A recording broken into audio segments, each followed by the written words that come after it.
What's up, ladies and gentlemen, and welcome back to the Angry Spud. In today's Spud Reacts, we are here with Radical Living, and he's going to tell us the 16 things that he hates about living in Germany. Now, I was a little shocked when I saw the title to this because I'm like, Germany's the perfect place to live. But, you know, everybody is entitled to their own opinion. So without further ado, let's go ahead and dive right in. I hate Germany, is what you will say after you've moved here and have to register at the Ausländerbehörde. When you first come here, of course you will be like, whoa, the bread is amazing, the beer is so good. But then, when you see your taxes, you will feel just like the rest of us. I worked all year, and this is what I get to keep? This is nothing! And I think most Germans feel that way. We try to love our country, but we hate it. I know I've been responsible for many of you to move here. Many even said the government should pay me for promoting this country. Well, they haven't paid yet, okay. So I'm making this video. I'm gonna say, just looking at his shirt, I keep thinking there are ants on his shirt. Yeah, I don't know why, but I just keep doing that. Or seeds, they look like little watermelon seeds too. It's time to talk about the downsides of our beloved Germany, okay? Let's go. The whole world thinks that Germany has an amazing education system. And that may be true for higher education, like university, but if you look at a normal school system, that is a joke. The German school system was implemented like 100 years ago. The teaching methods they use are 80 years old and nobody has updated them much ever since. And people have been complaining about this for decades. One of the reasons for this problem is that the school system is regulated by the federal states. That means that even if the government wants to change something, they can't because they have to ask the local federal states to implement those rules, and they don't have to if they don't want to. That makes sense. I always thought about, I knew the higher education was good at, you know, going to university for free and whatnot, but I never really thought of the education for the little ones. That makes sense. So maybe raise them in another place, I don't know, say Sweden or something like that, and then go to Germany. How about that? The teaching methods from 80 years ago may have been amazing 80 years ago, but a lot has changed since then, and all the teaching techniques in Germany are outdated. You just have to look at the PISA study that judges high schoolers and how they perform. Germany continues to rank really bad over there. It's a very difficult situation, and that also leads to a very imbalanced education status of different federal states. For example, if you go to school in the north of Germany, the old East Germany, the schools there are much worse than South Germany, like Bavaria. And this creates another problem. For example, if you're a teacher in Berlin and you want to move to Bavaria, you can't just move there and teach in a school in Bavaria because the regulations and the rules are so different. It is almost impossible to accomplish that, and if you do, it is very hard. Well, that's kind of like the same thing too here. If you are teaching in one state and you say, I don't know, you move from Ohio to Texas, there are different laws and different certifications you need to get for that specific state to teach because everything is different. Same thing there. So that makes sense. One would think that Germany, as a first world country, would have great internet, but it is exactly the opposite. The internet coverage here is worse than in a third world country. Is there a fourth world? No, there's no way. Worse than a third world country? I mean, they don't even have internet for the most part. As soon as you sit down on the train and you leave the city, you can forget about internet. You will have to spend 6 hours, 8 hours in the train in Germany without internet for more than 70% of the time. I'm not even kidding, this is how bad it is. Every time I'm in a developing country, I'm amazed how good their internet is. A couple of years ago, I was in Myanmar. I took a 14-hour bus ride throughout the middle of nowhere, and I had perfect internet for the whole bus ride. And when I got to the destination, I was staying on an island that isn't even on Google Maps, and I had perfect internet. How can they manage to have good internet and Germany doesn't? I don't understand. And if you're living in a village in Germany, you can be even lucky to have a DSL connection. Yeah, that's how bad it is. Many people think that Germany is a strict and orderly country. Yeah, and it is true, relative to other countries at least. But there's a little problem coming with that. It's the over-regulation. Yeah, Germany is so over-regulated in every aspect of life. There is so many rules to follow no matter what you're doing. You want to build a house? There's a book like this with rules and regulations. You want to start a biotech company? Forget it. People are fleeing Germany to start companies. There is licenses and permits for the most ridiculous things one can think of. You wanna go fishing? You need a license. You wanna fly a drone? You need a license. You wanna get a metal detector and look for stuff in the ground? What? You need a license. Wow, the metal detector one is a little weird. So, yeah, you definitely don't need that here. At least I don't think so. The drone, you don't need a license to fly it. However, you can't fly it in certain areas. So, like, you can't fly it within a certain mile radius of an airport, for example. And then what was the other thing he said? Oh, fishing. You need a hunter's license and fishing license to be able to do something like that. Unless you just, I don't know, go down to some creek and you start fishing and they don't know anything. Unless a game warden came around and saw you, then you can start getting in trouble. But that's kind of similar. We also even have, if you want to build something in your house or tear down a wall or do something, you have to get a permit to do that. You have to ask them permission, the city, to be able to even do that. Most people don't even do it. You can just do it without them even noticing. But when you take out the material and put it on your front lawn for trash, or not front lawn, but like up at the curb for trash, they're going to see it. They're going to come investigate, and then you can get in trouble or fined. Even if you want to cut down a tree to build a house, you need a license to fucking cut down the tree. Isn't that ridiculous? It's become absurd. Pretty much most things in Germany are not fun to do because you need a license for it. So boring. Toilets. I hate toilets in Germany. Do you want a bidet now, or this something? issue is not exclusive to Germany, but to all of Europe. But anyone who has ever been to Asia or Japan knows there's a different way to use toilets than just with toilet paper, yeah? Southeast Asian countries have jet sprays. Japanese toilets have automatic systems to clean your butt.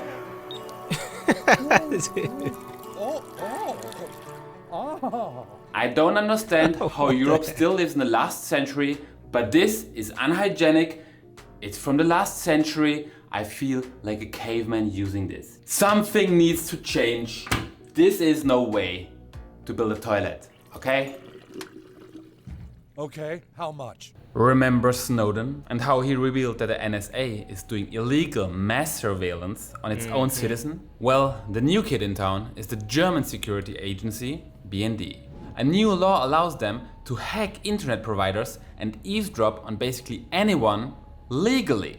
That's something to hate, wouldn't you say? Well, good thing that you can do something against that with the help of today's sponsor. VPN probably. NordVPN. Using NordVPN, Yep. not even your internet provider can see what you're doing, that. which is super easy. But it's not just the surveillance. Oh, dang, that's long. All right, here we go. Bureaucracy. Bureaucracy. Oh, bureaucracy. You really want me to get started on bureaucracy? Didn't think so. No, I'm not even going to talk about this. You all know how bad it is. And if you don't know, just let me tell you, Germany is probably the country with the most bureaucracy. There's no other country in the world, probably, that has so much paperwork needed to do anything.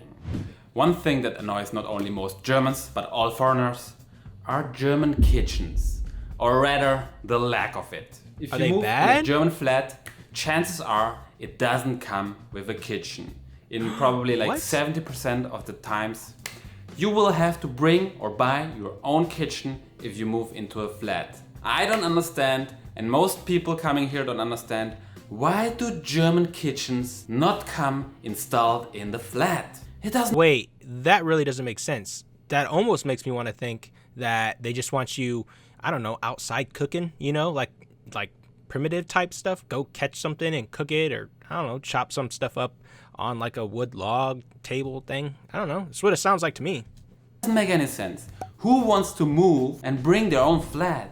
I have moved so many times in my life, and I have moved into a lot of flats without a kitchen, and then you're standing there in the first month or two until you get a kitchen without a kitchen, and then you have to eat like just bread from the bakery, which is great, but you don't want to do that for a month, right? If you have the chance, look for an apartment that comes with a kitchen. It will make your life so much easier. What's the reason? Someone tell me. Trains. The train system in Germany may be amazing, the infrastructure, but everything else about it, how they handle it, It is horrible. The booking system is terrible, it's expensive, and they are always late.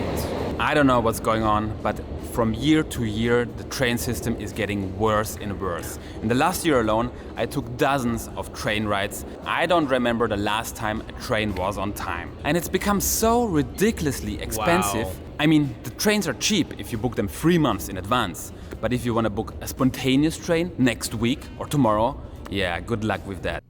That is the second time now that I've heard the trains are so late. Like, that's like the most important thing of transportation. And Germany, they like punctuality. It's like one of the main things. So to have trains that are late, I don't even know if they would understand. The German train company, the Deutsche Bahn, punishes people who don't plan ahead. They hate spontaneous people. Last week I almost missed my train from Heidelberg to Berlin, for which I paid 30 euro because I booked it in advance. And I was looking up on the same day how much will be the ticket if I miss this train. It was 160 euro. I hate this system. Crazy. I'm not a planner. I like to take spontaneous trips, you know? But Deutsche Bahn won't allow me to do that. Okay, next. We are going to talk about doctors. A lot of people, rich people from the Middle East, they come here. I think I remember how to say that in German. Isn't it like der Arzt? Arzt or something like that? I think that's how you say doctor, if I remember correctly. They fly to Heidelberg to get some operations because Germany has apparently some of the best doctors in the world. And that may be true, but if you're a normal person with a normal health insurance and you want to go to a specialist doctor, you better be prepared to wait for 3 to 6 months to get an appointment. If you want to go to a specialist, there is no way, unless it's like a super emergency and you have to go to the hospital anyway, you will not be able to get a specialist doctor appointment in the near future. So by the time you have the appointment, you're probably healthy again. And That's even if you just want to go dead. to a normal generalist doctor, chances are they're at full capacity because Germany has such a big doctors shortage. There's not enough doctors for people. It's really a dreadful situation. I don't know whose fault this is, but it's something to hate. It's the same thing here, I feel like.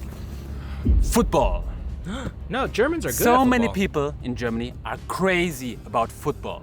It's always in the news. So many people don't know what else to talk about, and I find it f***ing boring and I hate it. Is it because you're not good at it? Germany or- has a lot of political parties to choose from, which is better than the USA, for example, where you have only 2 options. But unfortunately, all those parties are kind of similar and very conservative. The political environment is a joke, to be honest. They all talk about the same conservative things and they disagree in very small details. It's been decades since there was an innovative party who wanted to change something in the country for the better or had a vision for the future. Now, what the parties are trying to do is just not break the country, but they're not trying to make it better. Change is bad. Everything stays as it is. Totally, yeah, what he said. Wait, what did he say? It really doesn't matter which party Were you those vote for. letters up there, You the can be party or sure something? nothing in this country will change. And that is in part because of all the bureaucracy and the regulations.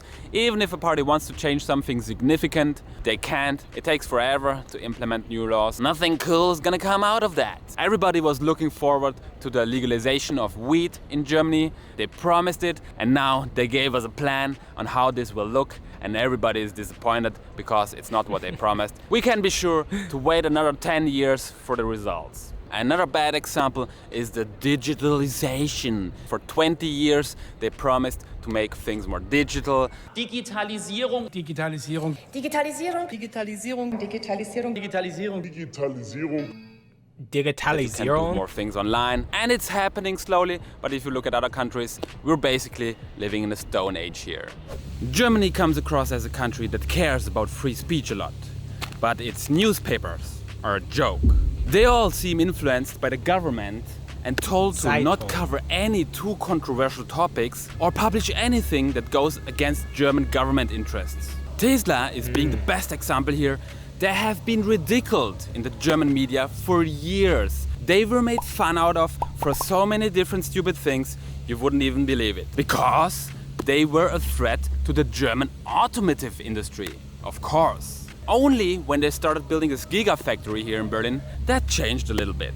And if something bad happens, like the gang rape 2 months ago here in Berlin, you can be sure that the newspapers will not publish who the offenders were. And of course, who told them not to? It's those guys over there, because they fear an uprising in the population. Taxes. Interesting. Germany. But then I feel like there's going to be an uprising if you don't, and it's like they're kind of hiding what's going on. That makes sense. Has some of the highest taxes in the world. For every euro you earn, you can be Sweden sure has the highest. not to even keep half. The Tax Freedom Day in Germany is in mid-July. In the USA, it is in May, for example, 2 months earlier. And if you don't know what a Tax Freedom Day is, that day points to that moment in the year until you have worked only to pay your taxes. By the official government calculation, this day is in mid-July, but they are missing a few variables there that we have to pay, like the Rundfunkbeitrag or the VAT on food and clothes and normal goods. If you take those into account, this day would actually be in September, meaning that we have to pay 70% taxes only. And apart from that, we have taxes for the most ridiculous things. We have a dog tax. You have to pay taxes for your dog. And another ridiculous one is the church tax. Yeah, the government is collecting taxes for the church. And where is all this taxpayer money going? We Germans have no idea. It's not going into digitalization, it's not going into the school system, the military is a joke. Where does all the money end up? Military's a joke. I would like to know. Next. Did you know that Germany is a country of employees? If you are an employee, you're in heaven here. Employee heaven, that is. Employee protection is insane here. If you have a job, it's very hard to get kicked out of that. Yes, you pay a lot of taxes, but you enjoy a lot of benefits as well. If you're interested more in why it is so great to be an employee here, you should watch this video right here. But on the other hand, what sucks big time is if you want to be an entrepreneur, a freelancer, someone with no employee contract, yeah? If you want to live a life like that, the government has a lot of rules for you, oh yeah, and a lot of bureaucracy to fill out. So yeah, if you want to start a business in Germany, I would not recommend that because it's a pain in the ass. I don't know why the German government hates people who want to be self-employed and want to start a startup. And yeah, because everybody wants workers. Governments need workers. They don't want free thinking minded people, I guess. It has become a bit easier in the last few years, but it's still just the bureaucracy of it. It's a nightmare. If you enjoy being an employee, Germany is an amazing country. You have great employee protection. You have a lot of holidays. You have maternity leave, parental leave, you name it. But I don't want to be an employee. I mean, those are good things. So I hate it here. You know what the national sport here in Germany is? No, it's not football. It's complaining. We Germans, we love to complain. And I'm the first one in line. A German will always find something to complain about. Even if he has the perfect life, he will find something to complain about. Yeah, we Germans are living in a great country relative to all the other countries, but we still think it sucks here. If you talk to a random German, you can be sure that 50% of what he is saying, he is complaining about something, whether it may be work, his family, or the government. If complaining would be in the Olympics, we would win every single year. Just look at a statue. Yeah, if a German looks at it, yeah, he will not say, "Oh wow, this is amazing, it's so great." He will look at it and say, "Is that real gold? Are they wasting it on this statue? It's too shiny anyway that way. And why is it in the middle of the road? It's blocking the way for all the people on the bikes here. And why is the city wasting all the money to build this? They could spend this money much better." Yeah. That's the Angry Spud right there. I would be doing that all the time. And I hate my life and existence itself. Blech. Many people dream of Germany. They dream of coming here to live here, to work here. But the truth is, Germany is a country of mediocrity. Yeah, you heard me right. Germany has become, because of all the regulations and the bureaucracy, a country of mediocrity. The country has no vision, no ambition, no leadership. Germany used to be a country of great poets, scientists, musicians. What is it now? It is a country full of people complaining and being negative. Just look at the statistics of people who won the Nobel Prize in Germany. Before 1950, Germany was the country who won regularly the most Nobel Prizes in the world, and ever since it's just going down and Germany is being left behind. It's sad, really. It was still in number Makes me 2. sad. I was a little surprised with some of the things he was saying. Some of it made sense, but some of it I'm a little skeptical about. I feel like it would still be a good place to live, but nah, he definitely gave me some things to think about. Is there anyone out there who can validate his claims? If not, I'm gonna be sitting here just pondering everything he just said.